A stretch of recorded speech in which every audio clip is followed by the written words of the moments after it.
first of all, here's an introduction. We get to say goodbye to 9 to 5 because people are now working from anywhere. And I think that's a pretty common conversation. If we look at America's first three industrial revolutions, the 1760s was the steam engine, the 1890s was the beginning of electricity, and the 1980s was computers. So there's probably Stephen Jobs and Wozniak at the starting of what happened with the computer world in the late 70s, early 80s and onward. So our kids and grandkids are growing up in a very different world. And I think it's important for us to realize that and to do what we can to see the world through their eyes and to realize that as a result of this perfect storm of technologies, there has been a radical disruption. And this is what we call the fourth industrial revolution. It's bringing transformative changes to everything about our lives. And that includes things like the original formula: go to school, get a good job, and then retire and hang on.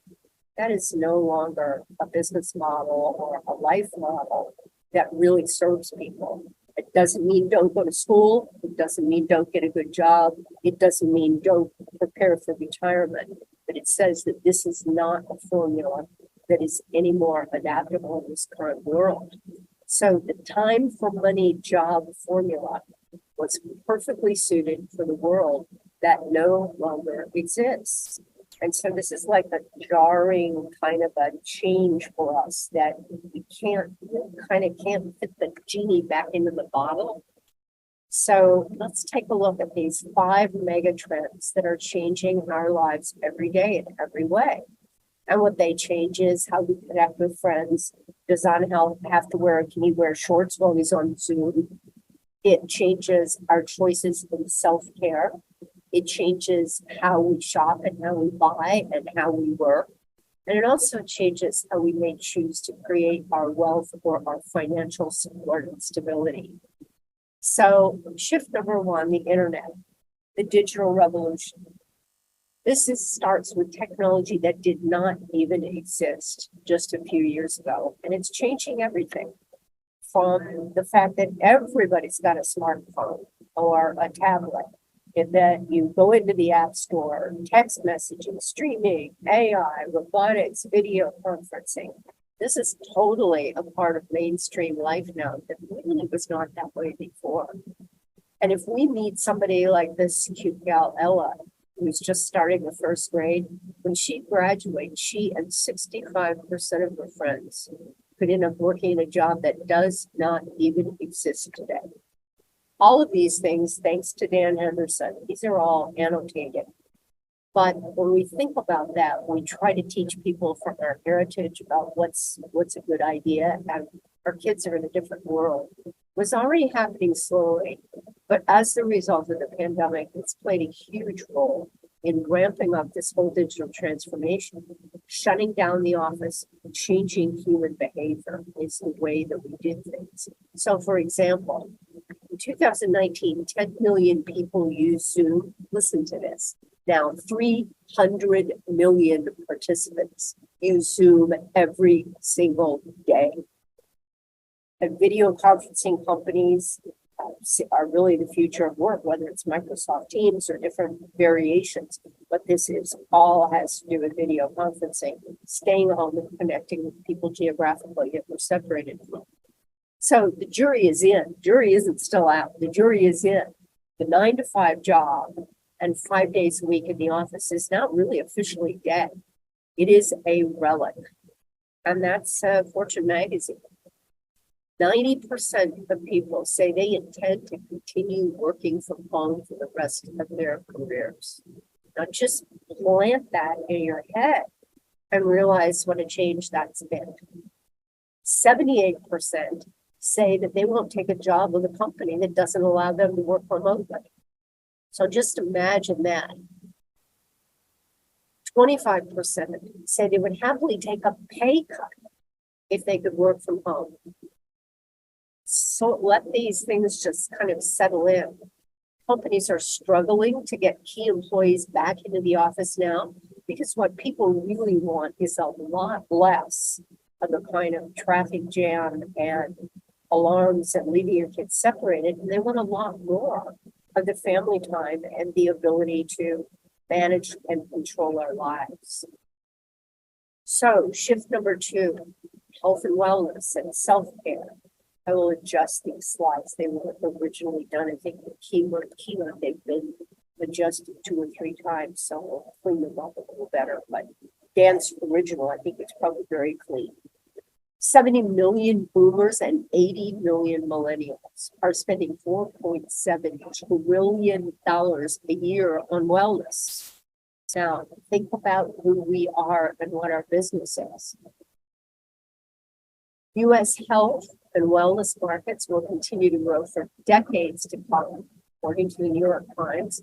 And you remember hearing Roger Bennett talking about the fact that when he decided to become a part of Shackley and take the Shackley business on, he was looking at something that would have a future for the next 50 years and 100 years. And that's what wellness really is. So we take a look at the market, at the very products that we are already engaged with.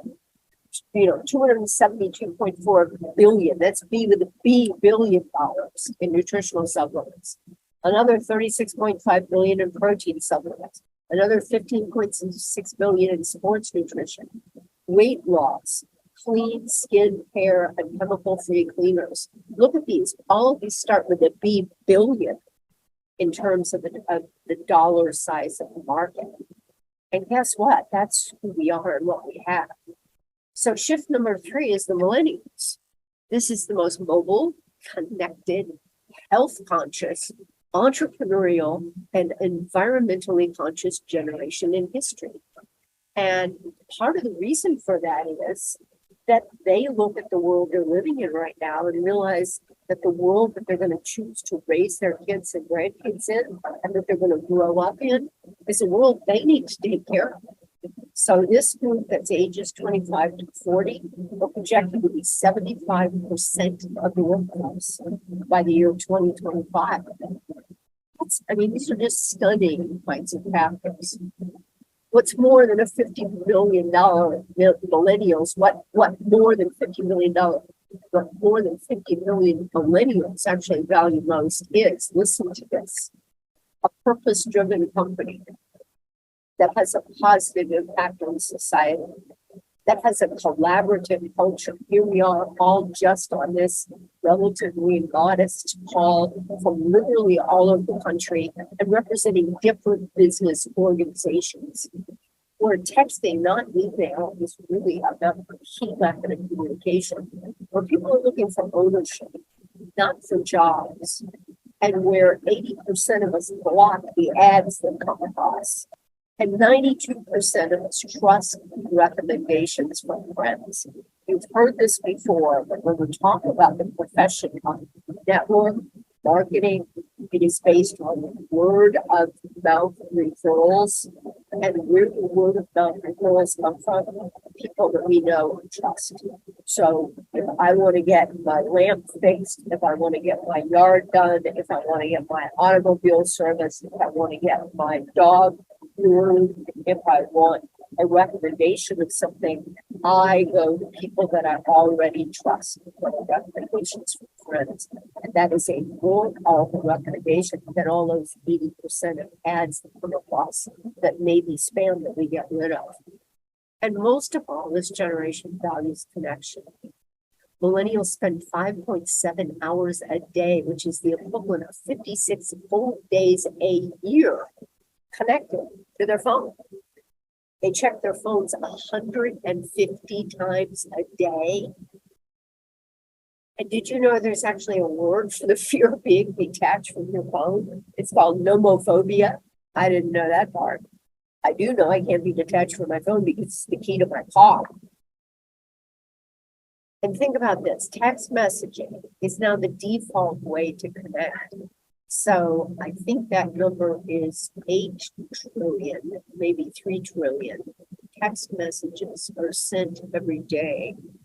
Can't read it. So, but there are 150 there are 15.2 million text messages sent every minute. See if you can like absorb that and imagine the impact of this. 77% of people surveyed say the most important group that they are part of now, including their friends and businesses, operate online. So guess what, guys? There's no fighting it. We get to accept it and we get to begin to understand and utilize this. Shift number 4 is the gig and the freelance economy. So by the year 2027, less than 5 years from now, gig workers and freelancers will outnumber those in 9-to-5 jobs. And what that means is if you do the cash flow quadrants and you've got those people up in the E quadrant that are employees, it means that the people who are self-employed and business owners are actually scheduling to outnumber the people that are employees and go to work somewhere. It's very stunning changes. So, and the thing is, the gig and freelance work is flexible. There's just one problem, and this is a very important problem for us as we see our business potential, is these are one-time transactions, which also makes them very risky and unstable. And what that means is you can make money, you know, whether it's driving Uber or whether it's, you know, delivering Uber Eats or whatever it happens to be. But once that transaction happens, there's nothing left. What we have to offer has all sorts of other different potentials. And this is why now the term ownership is really a very big thing. So today the world is connected and constantly evolving. The digital revolution has brought radical change, and young entrepreneurs are rewriting history. And that's really, guess what? That's a lot of what we get to be a part of. In the US, when asked to agree or disagree, 69% of men, 58% of women agreed with this statement. I'd rather take the risk and build my own business than work for somebody else. Does that give us a sense of what we are sitting in front of and what people are looking for? So shift number 5 is a shift in e-commerce.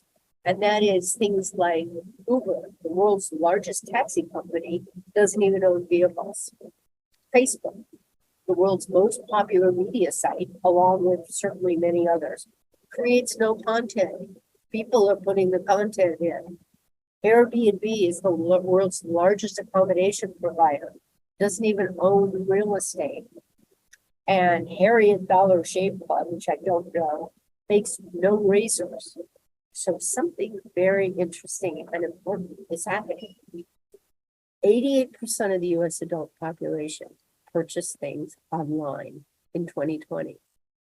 In 2025, we're only talking about 3 years from now. In the US alone, they're expecting 300 million shoppers and $563 billion in sales from online connections. So what does all this change mean for us? Well, certainly it means something.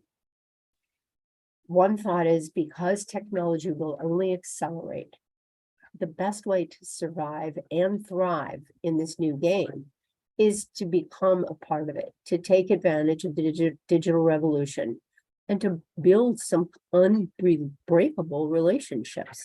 And that's, I rejoice in this every week that we guys get to connect, because we get to connect with people literally all over the country that we know if we ever needed to, we were in their town, we could call up and say, hey, remember me? I'm one of the people that we connect on the call. Could you help me out with something?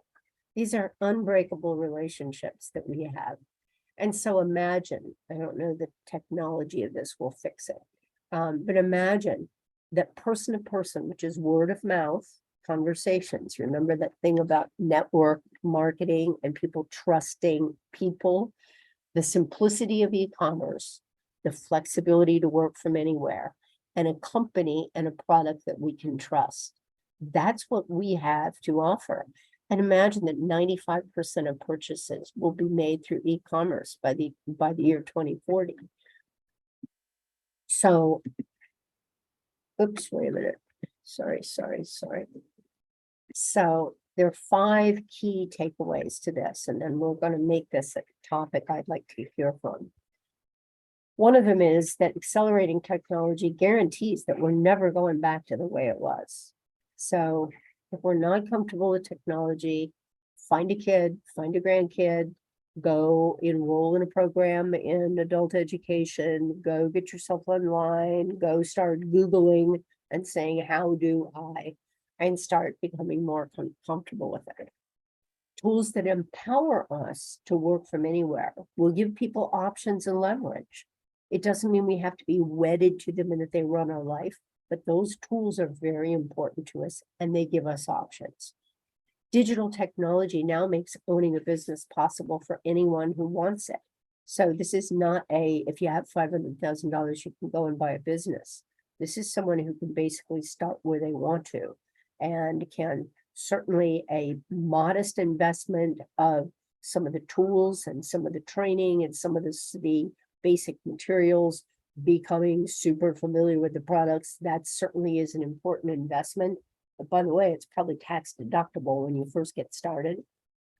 Conversational marketing combined with e-commerce will dominate people's buying habits. And our Shackley business is perfectly suited for this work from anywhere economy. So let's look at a couple of things. Let's say someone is looking for a new venture. What are the qualities that they're going to want to look for? Well, one of the qualities is they want to know that there's a future, because you certainly don't want to be investing in your energy and building something that's not going to be timely for in the future. So what people are going to be looking for is a financially stable company. I say simpatico, meaning just people that's a corporate partner that has integrity and that you can kind of feel comfortable around. The second thing is people want a system. They want to know, what do they do when someone says yes? That's what our solid start is. That's what all of our association with creating steps along the way. That's what all of this is about. And we all want mentors to be able to have ongoing leadership and support each step along the way. And that's what I celebrate with all of us, this group together here, and the many, many more mentors that we can connect with. Shackley is a very unique culture in that even though we're, quote, competitors, we are all supportive mentors. And so what do we offer? Well, we call it the Young Entrepreneurs Project. We partner with a global company with an impeccable 6-year track record. We address the critical and timely needs of preventive health and peak performance. We can offer legitimate and lasting incomes working from home. Those are the 2 key issues that people want. They need to stay healthy and they've got to find some way to be financially viable. We provide comprehensive training for qualified partners. And as you learn more about our project, we invite you to spread the word about these possibilities, because our core commitments are to create value and to expand the impact that we can have. So why Shackley now? This is, the book up there is called The 4-Year Career. This is a gold mine from Richard Brooke, who is a wonderful coach, friend of the company, supporter of the whole profession of network marketing.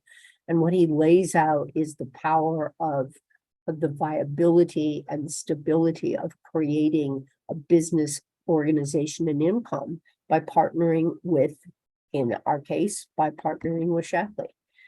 We have a purpose-driven brand where we can align our income with creating value. We get to earn when and where we want to. So if it's Tuesday night on Zoom, or if you're on the beach or on an airplane or whatever, this is what's available to us.